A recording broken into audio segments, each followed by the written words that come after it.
In 2025, this once obscure town welcomed more than 10 million visitors.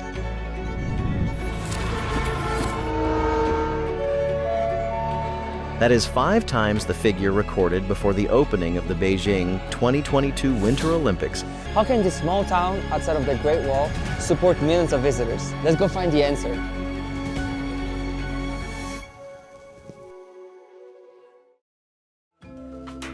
But first question, a top-tier competitions. How do we keep up the energy after the game? For 4 consecutive years, the number of international and national snow sport events staged here has ranked first in the country.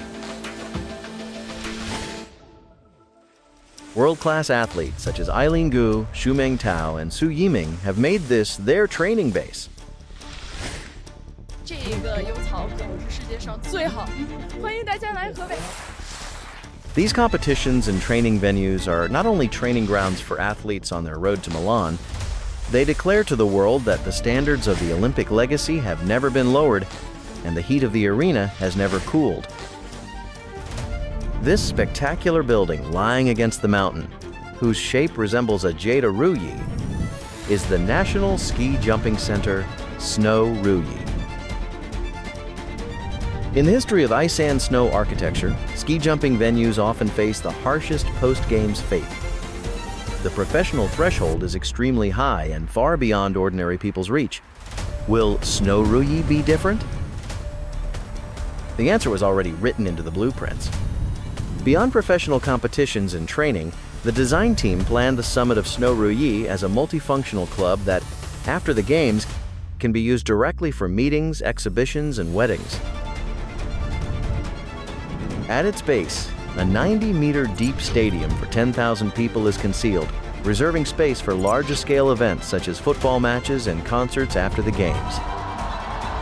But Chongli's wisdom is not only in preserving, it also lies in opening and sharing.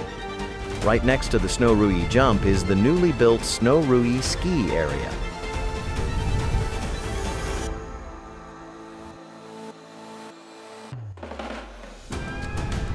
This is the most vivid logic of transformation. While retaining the international standard ski jump, 24 beginner, intermediate, and advanced level ski runs were developed on the flank of the mountain. The Olympic extreme and public enjoyment share the same hillside here.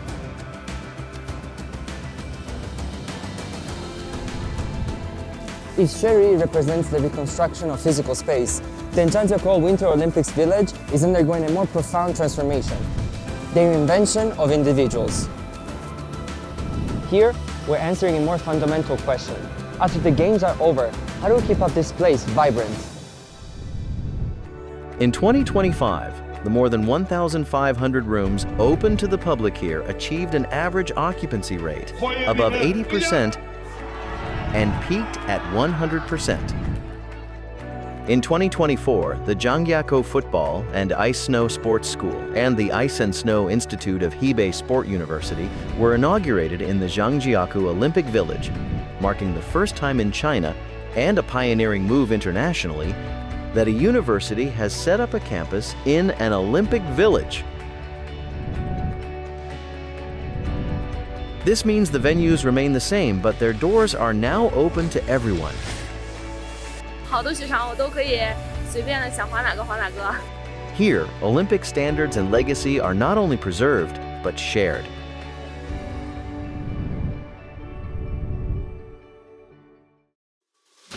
Chongli sits on the 41 degrees north latitude golden ski belt.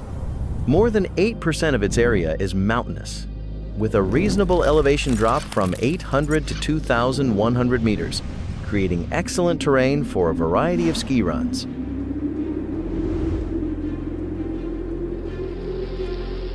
Its top-quality powder snow and 180-day snow retention season make Chongli one of the most ideal areas for developing China's ski industry.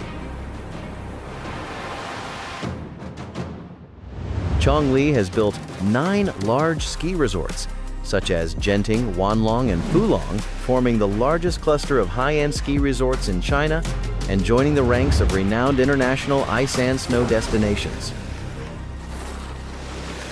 And the second question, the Winter Olympics belong to winter, so what about the other 3 seasons?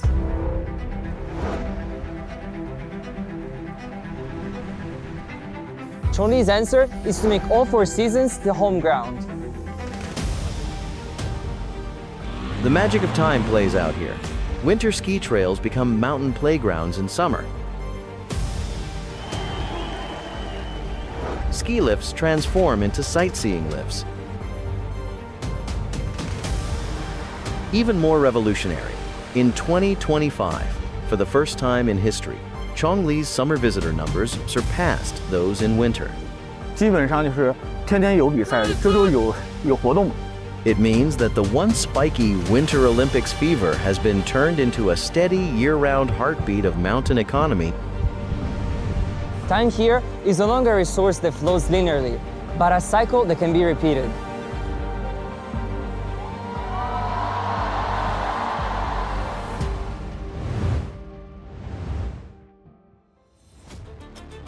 And the third question, how can we ensure the Olympics legacy permeates every corner of the region and keeps a sustainable and dynamic ecosystem?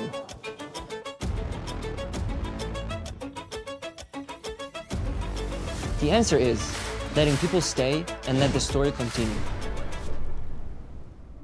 Ice and snow are no longer an isolated sport, but a powerful traffic gateway and industrial foundation.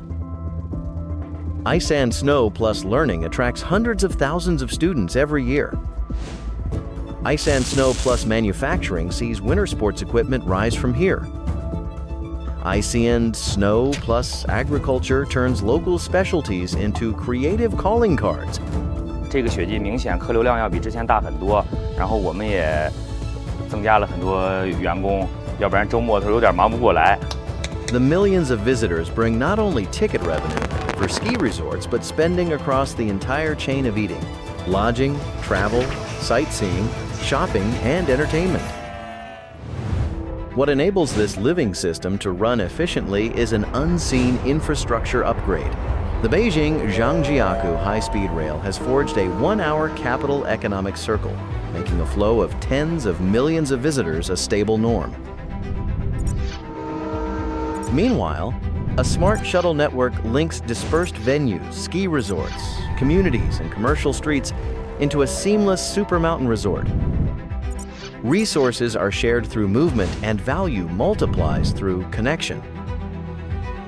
The system's ultimate goal is human well-being. Like melted snow, the dividends of the Olympics seep into every corner of the region, changing the destinies of ordinary people. Chongli's answer is how to grow more deeply and organically. True sustainability is not just about buildings, but about a systemic evolution of space, time, and industry. In Chongli, China, another future for Olympic legacy has already taken shape. This answer deserves the close attention of the world.